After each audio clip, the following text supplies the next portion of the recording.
성령 강림절, 오늘이 성령 강림절입니다. 웬 난데없이 지금까지 한 번도 지킨 일이 없어요. 성령 강림절은 기독교 역사에서 매우 중요한 절기 중에 하나입니다. 구약에 보리를 추수하는 맥추절, 때로는 칠칠절, 때로는 오순절이라고 부르기도 하고요. 또 신약 시대에 와서는 예수님이 부활하신 후 50일째 되는 해, 오순절에 임한 성령 강림으로 이어지게 되죠. 그러니까 구약적 배경을 가지고 있고 또 신약적 배경도 가지고 있습니다. 그러니까 역사로 보면 참 오래된 절기 가운데 하나다 이렇게 말할 수 있죠. 제가 자세히는 모르겠지만 아마 이 절기는 기독교 역사에서 계속 지켜져 왔던 것 같고, 그래서 이제 천주교 같은 경우에도 이 절기를 매우 소중하게 아마 여길 거예요.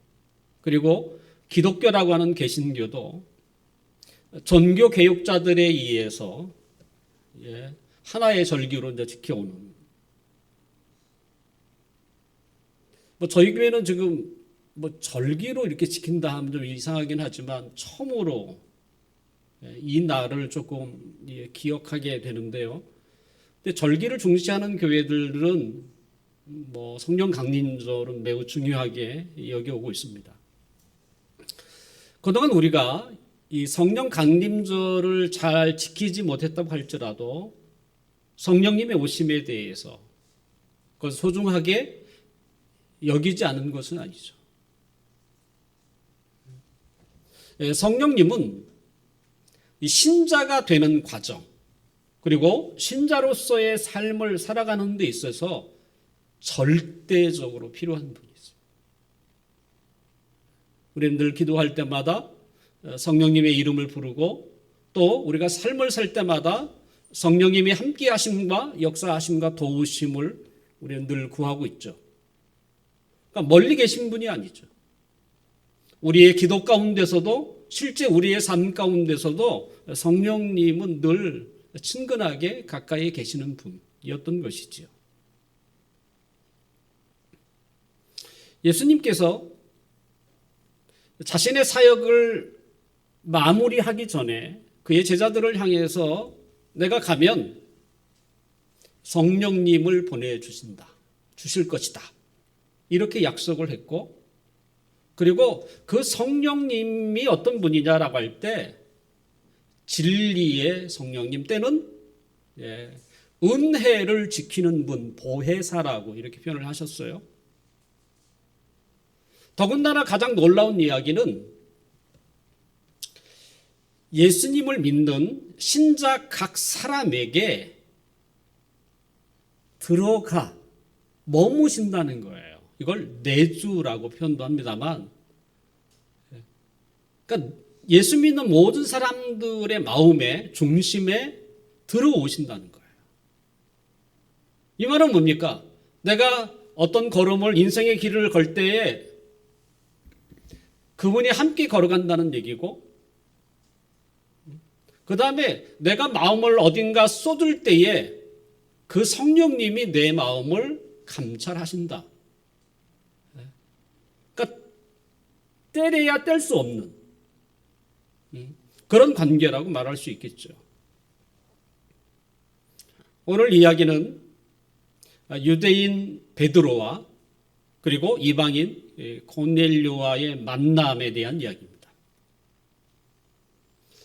당시 유대인과 이방인은 서로 만나는 것이 낯선 정도가 아니라 사실을 꺼려했던 부분입니다.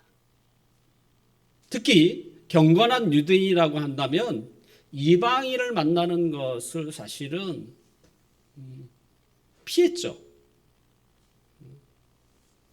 더군다나 이 고넬료라고 하는 사람은 식민지 이스라엘 땅에 주둔하고 있는 로마 장교입니다.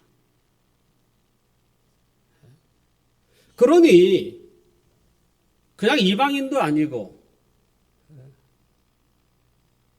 이스라엘을 식민지로 삼고 있는 막강한 로마 군대의 장교니 껄끄러운 관계, 불편한 관계. 그런데 이 두 사람을 만나도록 주선하신 분이 계신데 그분이 누구냐? 성령님이라는 거예요. 하나님이 주선자로 그 일을 시작하셨습니다. 어느 날 오후 3시죠. 성경에는 9시로 표현되어 있습니다. 6시간을 좀 늦게 잡으면 그 시간이 맞는데요. 고넬료가 그런 이방인 아닙니까? 로마 사람이죠. 그가 유대인의 하나님께 기도를 하고 있었습니다.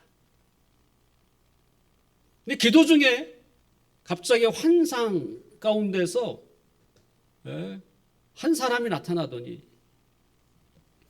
그에게 지시하는 거예요.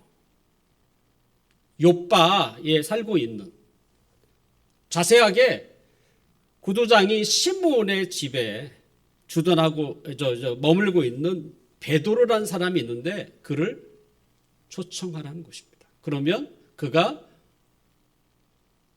어떤 행동을, 때로는 어떤 말을 너희가 전해줄 것이다. 뭐 이런 이야기죠. 사실 이 이야기만 들으면 우리가 늘 간절히 바라는 거 아닙니까?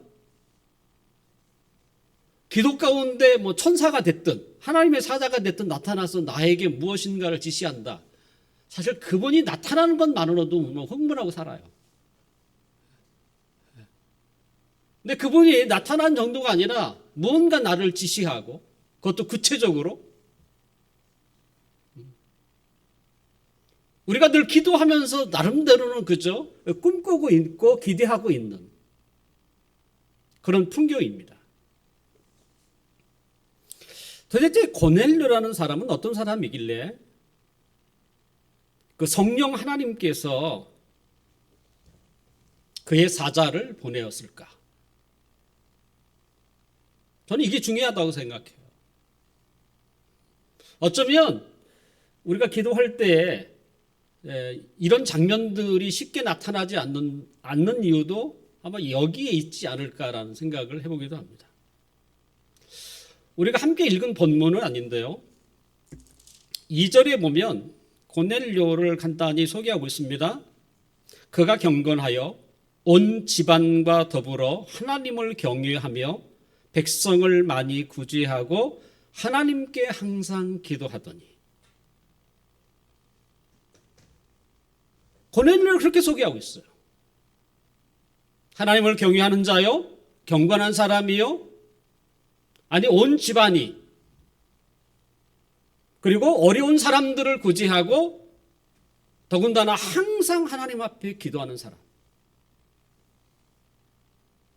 그런 로마 장교입니다. 그를 소개하는 이 표현은 그게 사실 어울리지 않아요.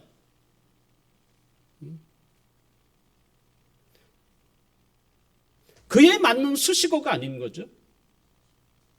어쩌면 그를 소개할 때 늠름하고 뭐 전투 경험이 있고 물불을 가리지 않고 뭐 이렇게 좀 표현하는 게 좋을 텐데 그가 어떻게 해서 유대인의 하나님을 알게 됐는지 잘 모르겠습니다. 그가 그 전서부터 알고 있었는지 아니면 이스라엘 땅에 그죠? 주둔하면서 알게 되었는지 잘 모릅니다. 하지만 그가 유대인의 하나님을 접했고요. 그리고 그게 마음에 들었나 봐요. 그래서 그 하나님을 경외하기 시작한 거예요. 하나님을 경외하는 자답게 하나님의 마음이 그 안에 있었어요. 그래서 어려운 사람이 있으면 도와주기도 하고 뿐만 아니라 유대인들은 하루에 3번씩 기도하는 습관을 가지고 있는데요. 이 고넬료도 이 기도를 따라서 하고 있었다는 거예요.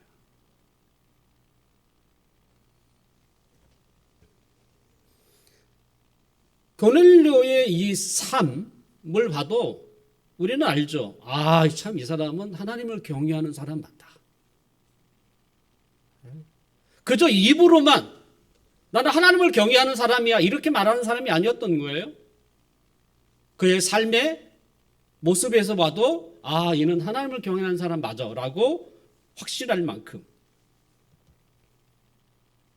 그런데 그에게 분명 하나님을 경외하는 사람이긴 하지만 우리 시각에서 보면 하나가 없죠. 그는 예수님을 모르는 자였다. 사실 그게 중요하잖아요.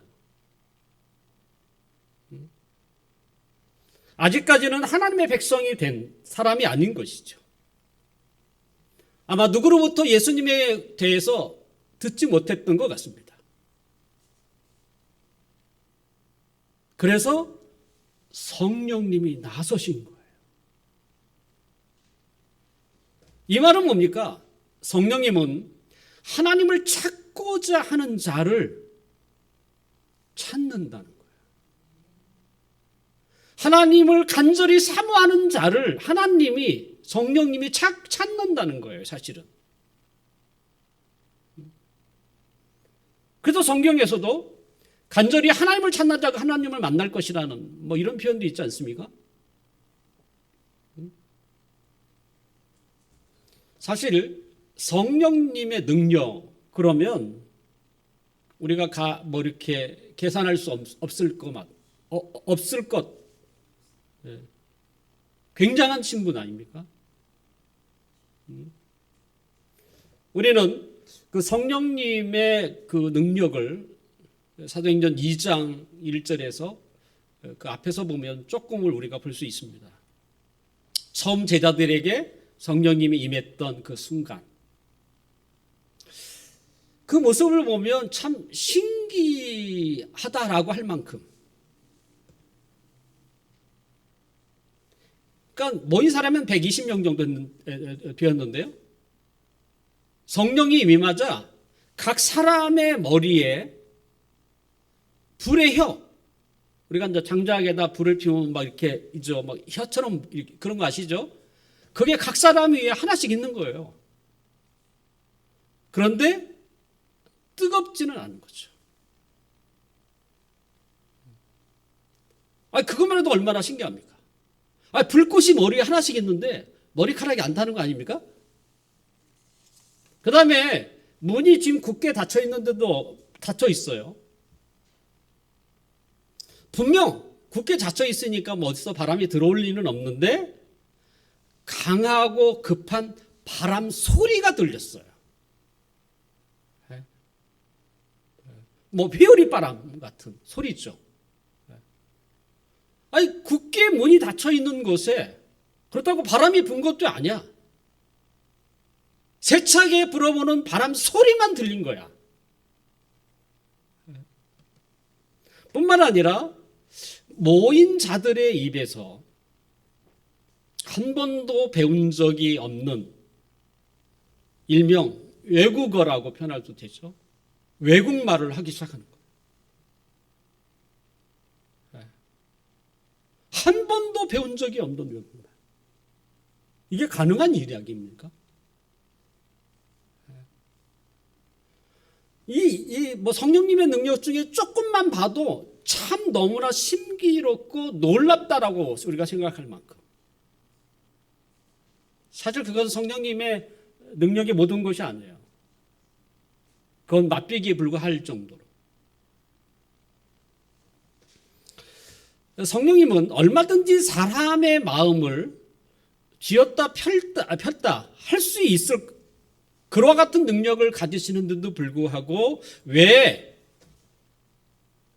사람을 찾는가라는 거예요. 얼마든지 그 정도 능력이라면 무지몽매한 사람도 이끌고 갈 수 있고 그 다음에 황소처럼 고집센 사람도 끌고 갈 수 있는 강력한 파워를 가지고 계신 분이 왜 성령님은 뭐예요? 하나님을 간절히 사모하는 사람, 찾는 자를 이렇게 찾고 계실까? 그것은 성령님은 인격적인 하나님이시기 때문에 이게 굉장히 중요한 말입니다. 인격적이라는 거예요. 사람을 조종 못하시는 분이 아니라 하실 수 있음에도 불구하고 그분의 성정이, 그분의 성품이 인격적이세요. 성령님만 아니죠. 성부 하나님도 마찬가지고 성자 예수님도 다 인격적인 분이세요. 저는 인격적이라는 말이 얼마나 좋은 말인지 모르겠어요. 거기에는 무리함이 없잖아요. 함부로 이런 게 없잖아요. 막 부리는 게 아니잖아요. 저는 내가 믿고 있는 하나님이 인격적이라는 말이 너무 좋아요. 사실은.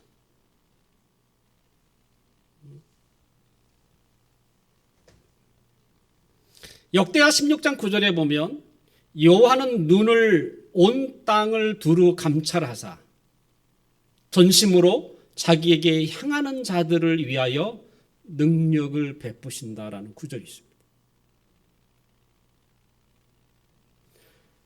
온 세상을 만드시고 온 세상의 주인이신 하나님이 세상을 두루 살핀대요. 그리고 누군가를 찾고 계시는 거죠. 누굴 찾겠어요? 하나님이 쓰시고자 하고 싶은 사람.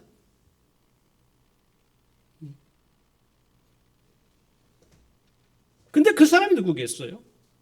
전심으로 자기를 향하는 자. 그 자를 찾는 거예요. 하나님은 그런 자를 쓰시는 거예요. 앞에 우리가 이제 찬송을 부르지 않았습니까?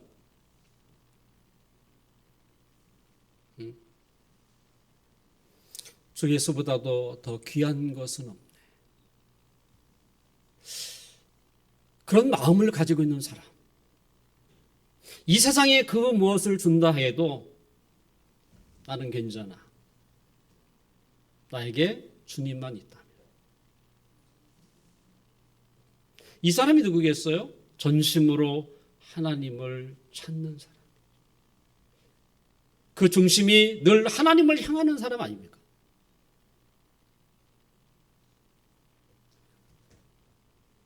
성령님은 매우 인격적이신 분이시고 그분이 찾고자 하는 사람은 전심으로 하나님께 문을 두드리는 사람이에요. 이런 자를 성령님이 끌고 가시는 거예요. 그 사람이 누구냐면 고넬료였어요. 그는 예수 믿는 사람이 아니에요. 하지만 하나님을 향하여 찾는 사람. 그 중심이 말뿐인 하나님을 경외하는 자가 아니라 삶의 자리에서 충분히 다른 사람들에게 저 사람은 하나님의 경외하는 사람이라고 말할 수 있는 그와 같은 사람. 그런 사람을 성령님이 이끄시는 거예요, 사실은. 고넬료가 하나님을 경외하는 경건한 사람이었다면 고넬료를 만나도록 이렇게 주선했던 상대자는 누구예요? 베드로 아닙니까? 그럼 베드로는 어떤 사람입니까? 오늘 본문 25절과 26절 함께 읽어볼까요? 25절과 26절 앞에 모니터에 있는데 함께 읽어보겠습니다. 시작. 마침 베드로가 들어올 때에 고넬료가 맞아 발 앞에 엎드려 절하니 베드로가 이렇게 이르되 일어서라 나도 사람이라 하고. 저는 이 구절이 굉장히 베드로가 어떤 사람인지를 우리에게 너무나 잘 알려주는 중요한 정보라고 생각이 돼요. 베드로가 고넬료가 보낸 사람을 만나고 나서 그들과 함께 욥바에서 가이사랴로 내려가게 됩니다. 한 50km 정도 하루 반나절 거리입니다. 베드로가 고넬료의 집을 방문했을 때 그곳에는 고넬료의 가족, 고넬료의 친척들, 그리고 그가 알고 있는 친구들, 지인들이 거기에 함께 모여 있었습니다. 아마 고넬료는 그 천사의 말을 듣고 정말 귀중한 분이 오신다, 이걸 느꼈던 것 같아요. 그러겠죠, 당연히. 천사가 알려줄 정도의 사람이라면. 그래서 이건 나와 우리 가족만 만나기에는 너무 안 되겠다 싶은 거예요. 그래서 친척들을 다 불렀어요. 뭐 가까이 살았는지는 잘 모르겠습니다만 어떻게 됐든 친척들을 불렀고요. 평소 자신과 잘 안면이 있는 친구들도 다 불렀어요. 그리고 자신이 기다리던 베드로가 오자 베드로 앞에 무릎을 꿇는 거예요. 아니, 위세당당한 로마 장교가 식민지의 한 사람인 그 사람에게 무릎을 꿇는 거예요. 그게 쉬운 장면이 아니에요.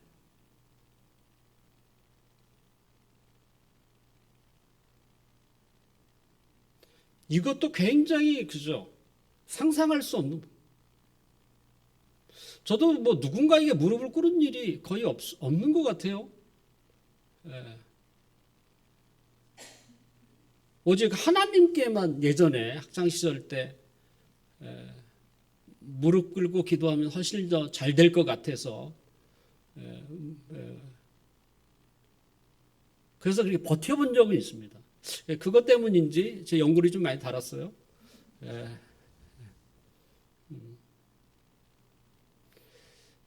근데 그거 외에 사람에게 내가 무릎을 꿇은 일은 기억나는 게 없어요.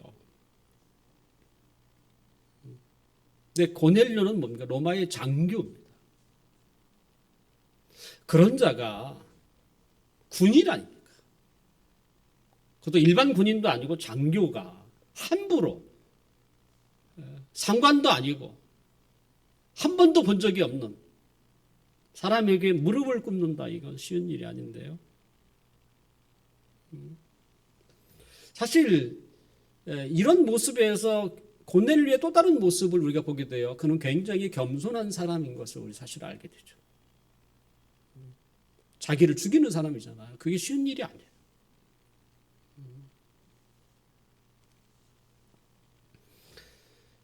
이 말은 우리가 다르게도 표현할 수 있겠죠. 하나님을 경외하는 사람은 겸손해야 합니다. 왜냐하면 하나님이 겸손하신 분이에요. 예수님이 자신을 뭐라고 표현하는지 아시죠? 나는 온유하고 겸손하다, 이런 표현을 하셨어요.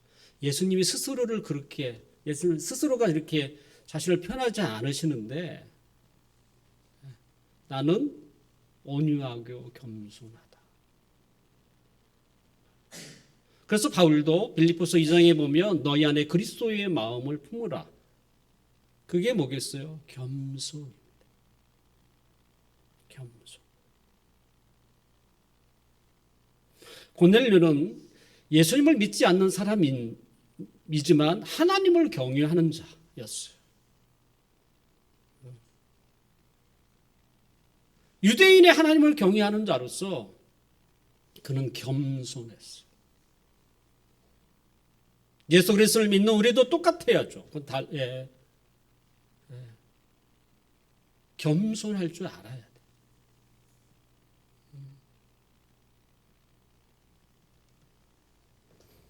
고넬료가 그랬습니다.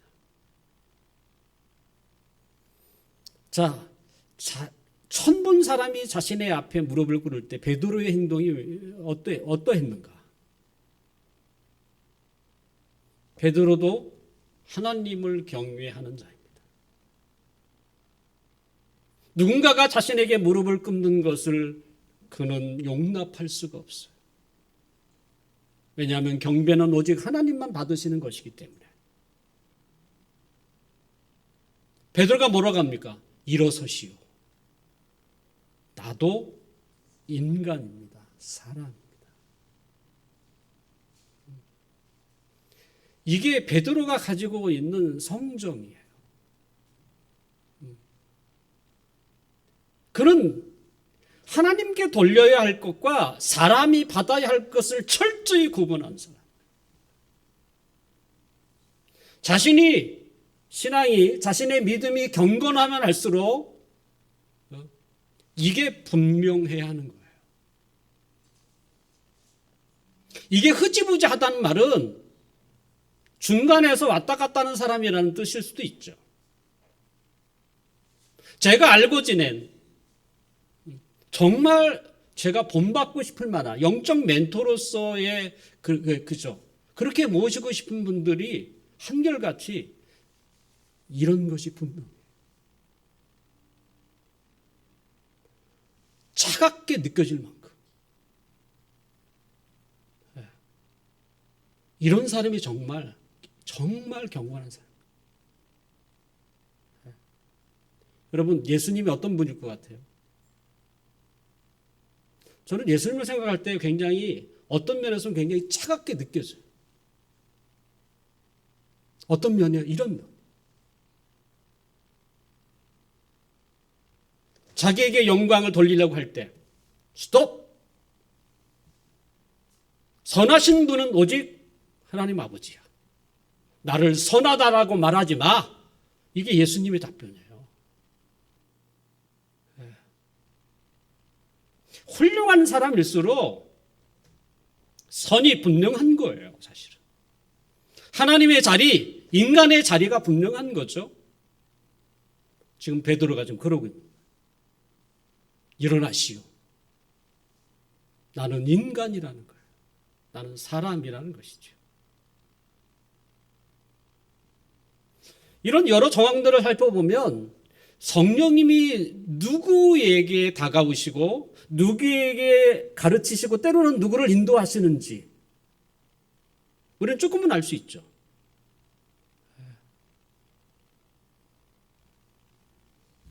결국 고넬료와 베드로에게는 공통점을 가지고 있었던 거죠.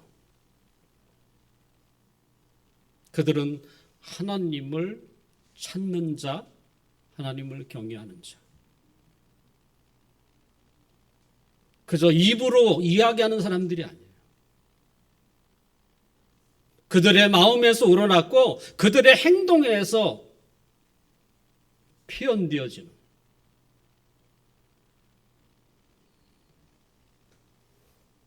그들은 겸손한 자이기도 했습니다. 하나님은 이런 자를 찾고 계십니다.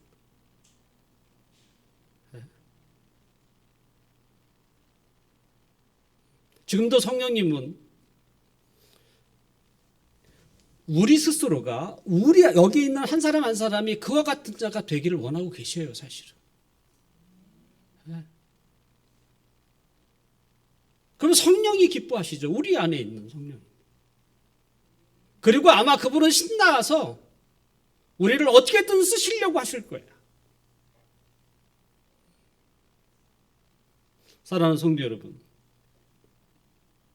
우리 안에 계신 성령님이 우리를 충분히 마음에 들도록 우리의 입술과 우리의 삶으로 참으로 하나님을 경외하는 자들이 되시길 바랍니다.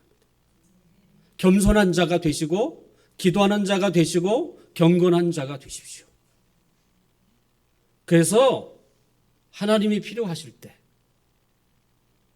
우리를 부르시고 우리를 통해서 하나님의 놀라운 계획과 뜻이 이루어지기를 주님의 이름으로 축원합니다.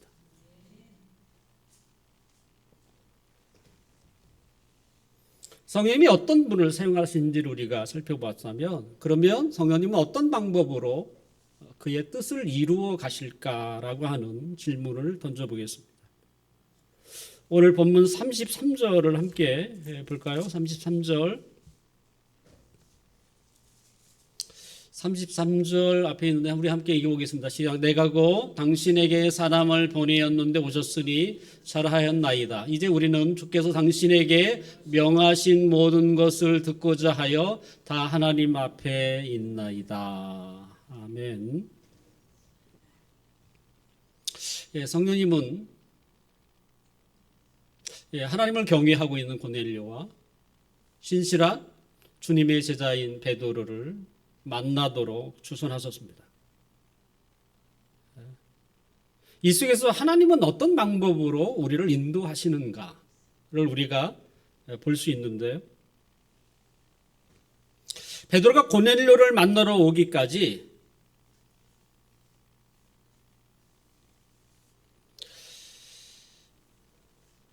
베드로가 기도하는 중에 환상을 보게 합니다. 재밌게도 고넬료와 베드로는 기도하는 중에 환상을 봐요. 근데 베드로가 본 환상은 좀 아리송한 이야기입니다.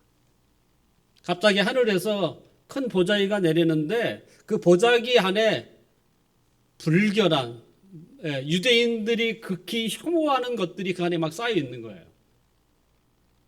보기만 해도 막 이렇게 있잖아요. 징그러운 뭐 이런 거 있죠. 그런데 그 다음 말이 뭐냐면 잡아서 먹으라 이런 하나님의 음성이 들렸어요. 그러니까 베드로가 뭐라고 합니까? 거절을 했어요. 난 지금까지 그거 하나님이 먹지 말라고 한 거 먹어본 일이 없습니다. 근데 그런 장면이 3번씩이나 반복되었습니다. 기도하는 가운데 묘한 환상을 본 거예요. 도대체 어떤 의미인지 짐작도 안 돼요. 이게 뭔 환상인지. 베드로는 골똘히 그걸 생각합니다. 이게 도대체 뭔 뜻이야? 그때 마침 고넬료가 보낸 사람이 문을 두드렸고 그리고 그들을 만나서 전후 설명을 들은 후에야 그 의미를 조금 깨닫게 되었습니다. 조금 깨달은 거예요, 사실은. 여기에서 성령님이 사용하시는 그 인도 방법은 3가지라고 할 수 있죠. 하나는 환상이라는 게 하나 나오고, 그 다음에 베드로의 생각이라는 게 나오고, 그리고 환경이라는 것이 소개되어 있습니다. 마침 고넬료가 보낸 사람이 온 거죠.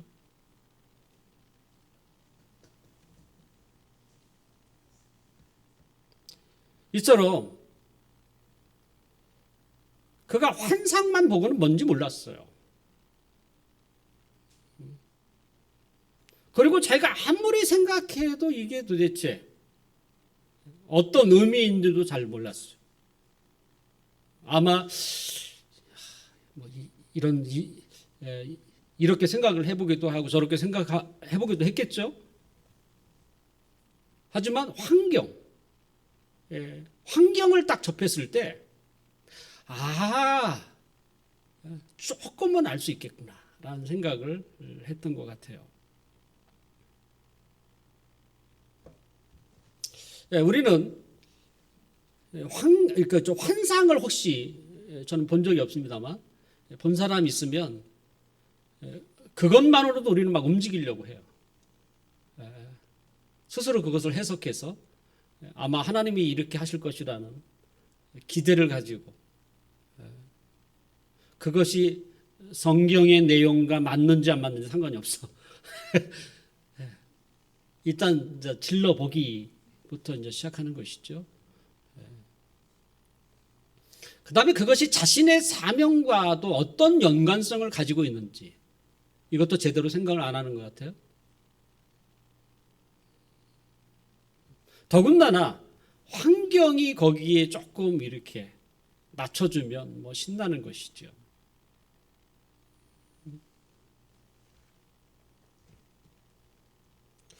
분명 우리가 그렇게 적극적으로 이렇게 행동하는 경우도 있지만 어떤 경우는 이게 서로 잘 맞을지라도 우리가 고민하는 경우가 있어요. 그러니까 결정을 못 내리는 거죠. 언제 그럽니까? 내가 지금까지 살아왔던, 내가 지금까지 알고 있던 어떤 신념 아니면 믿음의 내용과 이것이 맞지 않을 때,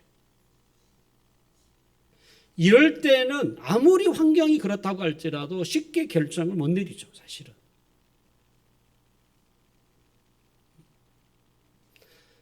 지금까지 베드로는 이방인을 만난 적이 없습니다. 왜냐하면 유대인들이 그것을 늘 지켜오던 거예요. 법에 어긋나는 것, 위법이죠, 위법. 그래서 베드로의 고백에도 나옵니다. 28절에 보면 유대인으로서 이방인과 교제하며 가까이 하는 것이 위법인 줄 너희도 알고 나도 안 안다. 이런 표현이 나와요. 그럼에도 불구하고 베드로가 분명 로마 장교라는 말을 아마 들었을 것이고, 그럼에도 불구하고 나섰은 이유, 그것을 하나님의 인도로 본 거죠. 베드로는 자신의 사명, 자신이 받은 사명이 무엇인가? 그건 주님이 그에게 주신 사명 아닙니까?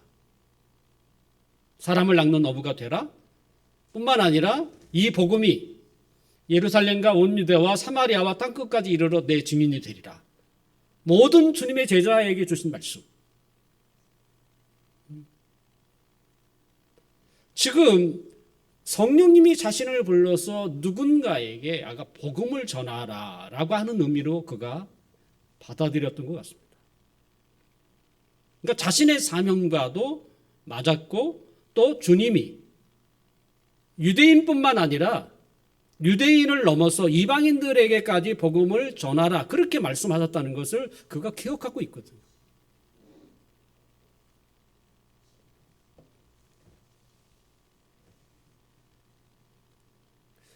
우리는 여기에서 분명히 사도 베드로, 그죠? 제자들의 수지자라고 할 만큼 또 주님의 분명한 사명이 그에게 있었고, 그럼에도 불구하고 그가 땅끝까지 복음을 전하는 일에 내가 적임자,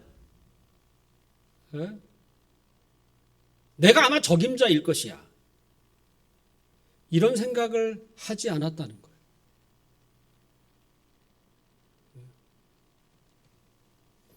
이 일을 하게 하신 분이 성령님이 하신 거예요. 그는 이방인을 만날 생각도 없고요, 설령 이스라엘 땅 안에 있는 로마 사람이라 할지라도 성경은 재밌게도 시편 131편 1절에 보면 크고 놀라운 일 꿈꾸지 말라 이렇게 돼 있어요. 또한 사도 바울은 로마서 12장 3절에 보면 마땅히 생각할 그 이상의 생각을 품지 말라 이렇게 돼 있어요.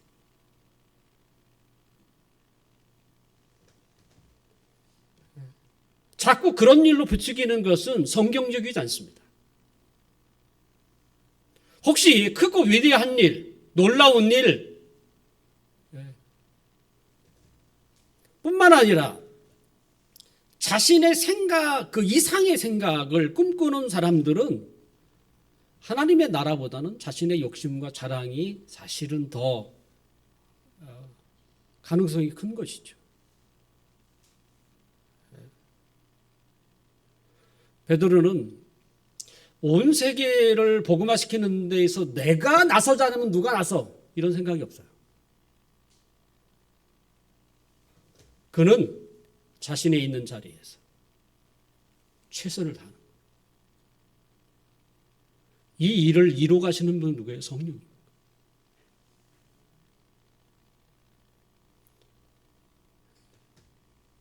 혹시 크고 놀랍고 위대한 일을 꿈꾸는 사람은 어쩌면 하나님보다 앞서 가려고 하는 자인지도 모릅니다.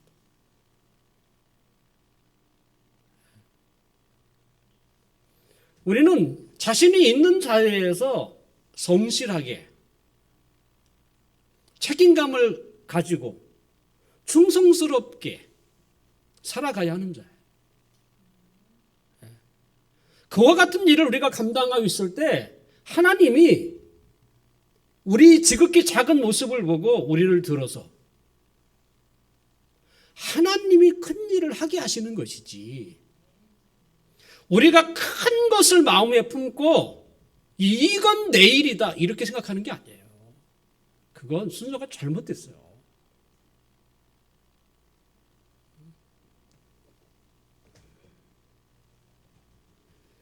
베드로는 자신의 사명을 감당하면서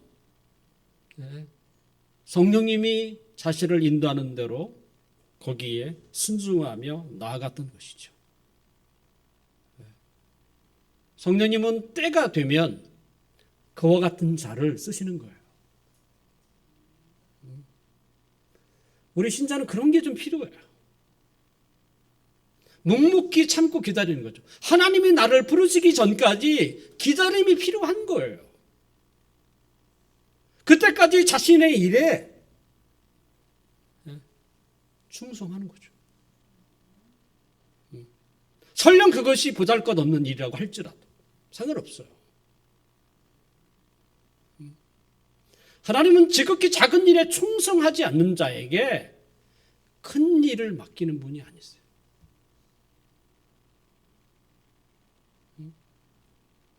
세밀하고 디테일한 일이라고 할지라도 주님이 주신 것이라면 하셔야지. 뭐 이딴 일을 내가 해. 그건 정말 그런 마음을 품지 마세요. 그건 정말 교만한 거예요.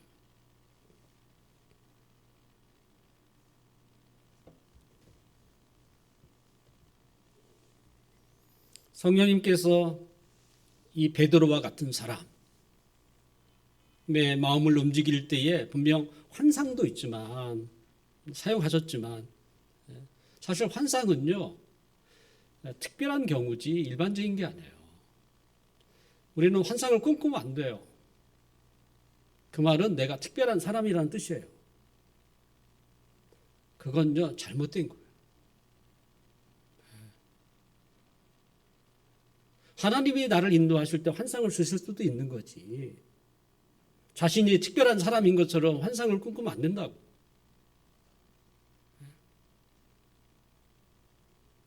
혹시 그와 같은 일들이 있어도 생각을 하셔야죠. 이것이 하나님의 말씀에 비추어서 올바른 것인지. 그리고 자신에게 지금 하고 있는 사명, 걸어가야 하는 길과 이것이 관련이 있는지를 보셔야죠. 그게 바른 것입니다.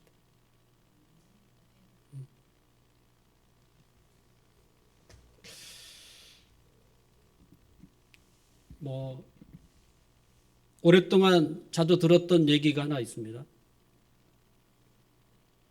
한 학생이 신학교에서 원서를 냈습니다. 그리고 면접을 가요.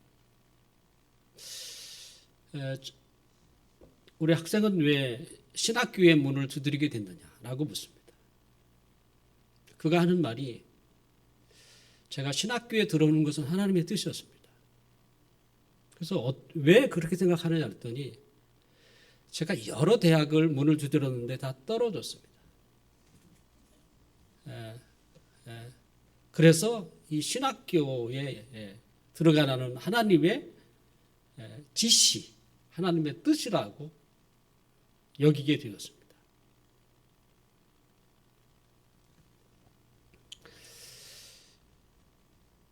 그러니까 그런 좀 뭘 좀 잘못 생각하는 거 아닙니까? 한마디로 목회자를 무식한 사람으로 취급하게 되는, 공부 못하는 사람이 가는 곳이 신학교여야 한다는, 어떻게 그럴 수가 있습니까? 저는 목회하면서 공부 정말 많이 해야 한다는 생각이 들어요. 계속 끊임없이 공부해야죠. 남에게 전해주는 뭔가 전해줘야 되는데, 그것도 하나님의 말씀을 어떻게 공부하지 않고, 훨씬 더 목회자는 똑똑해야 합니다. 그러잖아요. 그 다음에 사명감도 투철해야 하는 것이죠. 성령님은 우리의 생각과 환경을 사용하셔서 인도하시죠.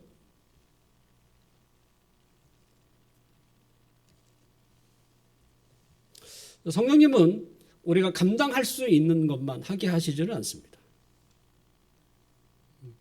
본래 일은 하나님이 하시는 거예요.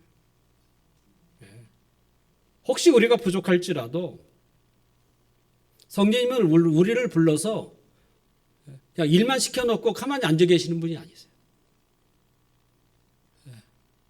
우리와 함께 일하시는 분. 그러니까 우리가 부족해도 상관이 없어요, 사실은. 단지 우리는 최선을 다하는 것이죠. 그러면 하나님은 놀라운 방법으로 우리를 도우시는 것입니다. 베드로와 고넬로의 만남을 주선했던 성령님. 그럼 결말이 어떻게 됐을까요? 결말도 성령님이 거두는 거예요. 44절 이하에 보면 베드로가 말을 할 때에 예수님을 전할 때에 성령님이 말씀을 듣는 모든 사람들에게 임하였을 뿐만 아니라 그들에게 놀라운 권능으로 임하였다고 소개하고 있습니다. 원래 하나님의 일은 시작도 과정도 끝도 하나님이 하시는 거예요. 단지 우리는 도구로 쓰이는 것입니다. 이제 말씀을 마치려고 합니다. 지금도 성령님은 그의 택한 백성들을 통해서 일하시기를 원하고 계세요.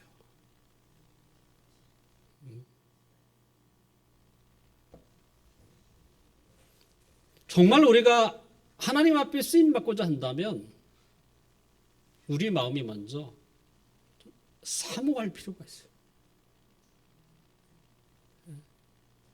나는 부족하지만 하나님 앞에 쓰임받기를 원합니다. 나는 연약하지만 하나님 나라와 그의 일을 위해서 일하는 것을 기대하고 있습니다. 우리가 믿는 하나님은 인격적인 분이세요. 억지로 일을 시키지 않습니다. 철저히 우리를 설득하시고 우리를 사랑으로 이끄세요. 우리가 부족해도 크게 염려하지 않으세요.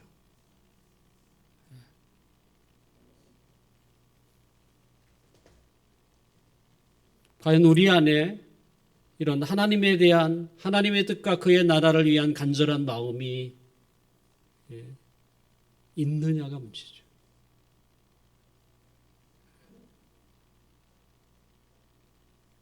분주한 이 세상을 살아가면서도 사실 우리의 마음이 늘 하나님 앞에 서 있어야 하는 거예요, 사실은.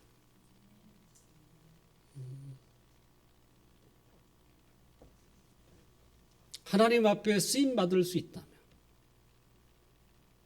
더 큰 영광이 저에게 없겠습니다. 이런 마음이 우리에게 있어야 하는 것이죠. 그러기 위해서 우리는 하나님을 경외하는 마음, 두렵고 떨림으로 또 하나님을 공경하는 마음, 그저 입이 아니라 입뿐만 아니라 우리의 마음의 중심으로 우리의 삶으로 저는 하나님을 경외하는 사람입니다. 겸손한 사람이어야 하고요. 그리고 자신의 일에 성실하게 충성하는 사람.